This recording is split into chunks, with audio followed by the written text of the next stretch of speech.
Is bedtime a struggle in your house? Is it a battle to even get your child to start the bedtime process? Is your child the master of bedtime stall tactics? Does it take your child an hour to fall asleep after you turn off the lights? If you dread bedtime, this episode is for you. I'm going to give you 3 simple changes that you can make that will make bedtimes with your toddler, preschooler, or even early elementary age child run a little smoother. Hi, I'm Allison Egidi, a pediatric sleep and wellness coach and a mom of 2. I love to help parents find solutions. This is How Long Till Bedtime.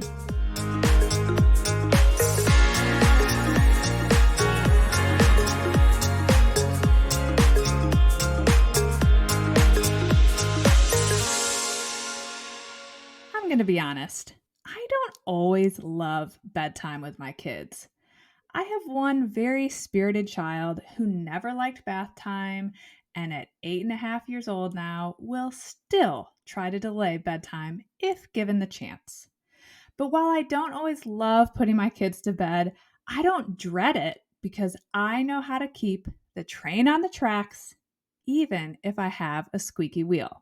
Today, I'm going to talk about 3 things to prioritize in order to make bedtimes easier and to help your child be able to fall asleep faster. The first is to be very thoughtful about your child's energy level leading up to bedtime.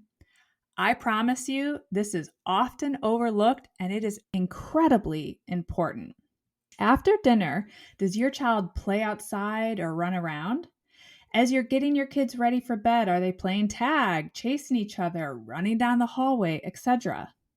Is dad coming home and having a wrestling session with your toddler in the evening? Are you trying to keep your kiddo happily moving through their bedtime routine by offering up a tickle session or by letting them jump on the bed? Any of these seemingly harmless things that I just mentioned could potentially totally recharge your child's battery. For some kids, running down the hall before starting the bedtime routine is the equivalent of you or I going on a 2-mile run and then trying to go to bed right after. The best way to figure out if your child's evening activities or things that they're doing leading up to bedtime are recharging them is to fiercely protect that hour before bedtime. And by bedtime, I mean the hour before you want the lights turned out. The hour before bedtime should be thought of as a really calm period. In our house, for example, after dinner, we don't go outside. It will absolutely recharge one of my children. And there's no running, jumping, or chasing each other.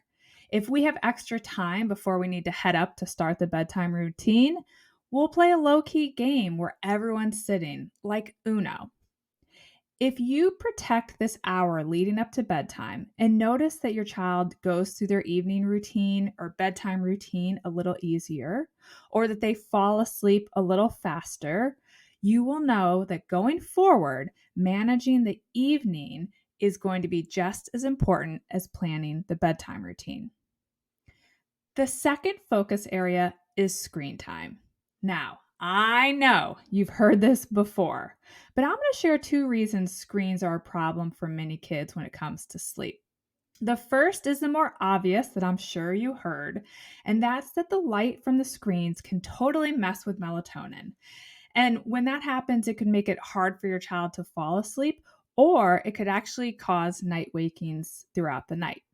But when it comes to bedtime struggles specifically, I actually think the bigger issue is the fact that it's often a very challenging transition that children need to make to get off of the screen or to stop watching a show. Transitions are really challenging for kids, particularly for more spirited or sensitive children. If you're battling to get your child off the screen, everyone is already in a less than ideal headspace as you head into the bedtime routine. Or your child is even more bummed about going to bed because they had to turn off their favorite show. When my girls were younger, I needed the screen to keep them out of trouble while I made dinner. So for years, the rule in our house was that once we sat down for dinner, there were no more screens for the rest of the day.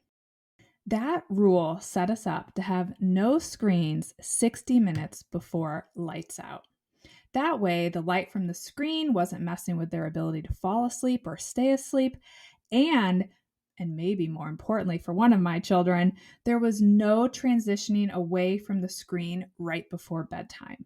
Now that my girls are 7 and 8 years old, our current rule is no screens Monday through Thursday. And let me just tell you that I dreaded making this rule last fall when school started. I knew it needed to happen, but oh, I was not looking forward to the complaining that I would hear after I had been letting them have more screen time during COVID. But I can tell you that it made our lives 100 times easier. And this fall, my husband and I were counting down the days until we could get back to no screens Monday through Thursday. If you need to make a change to your child's screen use to help with bedtime and or sleep, tell them the plan and then stick to your guns. Our kids complained for about a week or so, and then they've never brought it up since. And that's true this year. When we told them we were back to this routine, they just accepted it. And the vast majority of my clients have the same experience with their kids. They dread the change, but then after some initial resistance, it goes a lot better than they expected. And it is so worth it. I want to make one final note on screens. I don't recommend using your phone as part of your child's bedtime routine. So, a lot of times I hear about people who play a bedtime story or let their child listen to a song or a meditation on their phone. Any use of the phone could result in a transition struggle. The one time I do use a phone during the bedtime routine is if I'm using the timer on my phone to keep everyone moving along, but the kids are not touching it. Okay, the third area I want to encourage you to prioritize is a clear and consistent bedtime routine. Again, I know you've heard this a million times before, but it's so critically important, so hear me out. There are 3 reasons that I want you to really think about and prioritize this. The first is that kids thrive with structure and limits. The second is that small children are not good governors of their own lives and therefore should not be put in charge of the bedtime routine. And the third is a consistent routine allows for known and easier transitions. Are you seeing the theme here? Let me elaborate a little bit. The first two are actually related or linked. While it's absolutely typical and age appropriate for young children to test and push limits and to act like they think they can run the world, the problem is they are not equipped to do that. In fact, parents often tell me that they give in to the request for one extra book in hopes that they can avoid the battle, and maybe it works for a night. But the next thing they know, it's 3 extra books, or they need another trip to the potty, or they aren't letting the parent leave the room. Why does this happen? It's because at the end of the day, your child is tired. And as they start to run the show, they actually start to panic. They don't realize being in charge or controlling bedtime makes them more anxious, but it really does. So when you have a bedtime routine that you've laid out, and then suddenly you start letting your child make changes to it, inside it's like, holy smokes, I'm in charge? Oh gosh, what are we supposed to be doing now? Oh my gosh, should I be asking for more stuff? Do you think they'd give in to this? Would they do that? Oh my gosh, this is terrifying. I'm very anxious about this whole thing. So I better not let them leave the room. I better keep them in here until I feel better about the whole situation. So while they might not be having those exact thoughts, those are the sensations that little kids can start to feel if suddenly you've laid out a plan and then you don't stick to it.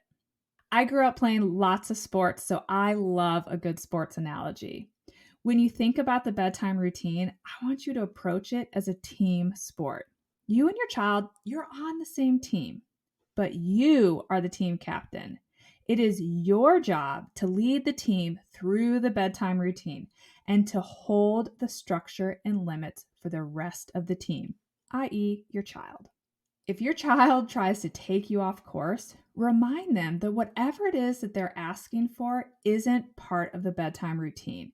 And now it's time to do X that is part of the bedtime routine. And then guide them through doing X, even if it feels like you're gently wrangling an alligator to brush their teeth or gently wrangling your alligator into the pajamas. I want you to hold calm space and energy for their frustration and or their disappointment that things may not be going their way. But forge ahead. And I promise that after a handful of nights of you being consistent and holding that structure, the resistance is going to start to reduce. Your child is literally going to take a deep breath because they don't have to stress about bedtime anymore. They can trust that you've got this. Okay, quick recap. If you're dealing with bedtime struggles, I want you to evaluate your child's evening, the activities they're doing, the small little micro actions that they're taking the hour leading up to bedtime. Protect that hour that you have before you want lights out. Don't allow any screens or shows the hour before bedtime so that you can limit the number of hard transitions that your child has to move through as you head to your bedtime routine, and so you can eliminate the risk of the screens disrupting your child's melatonin release. And last, but certainly not least, have a consistent bedtime routine that's specific and that you've clearly communicated to your child and that you take responsibility for leading. When things are challenging, try not to lose your cool. I know that's easier said than done. And remind yourself that young children thrive with structure and limits. Thank you for joining me for this episode of How Long Till Bedtime. I hope you'll come back and join me again. Bye for now.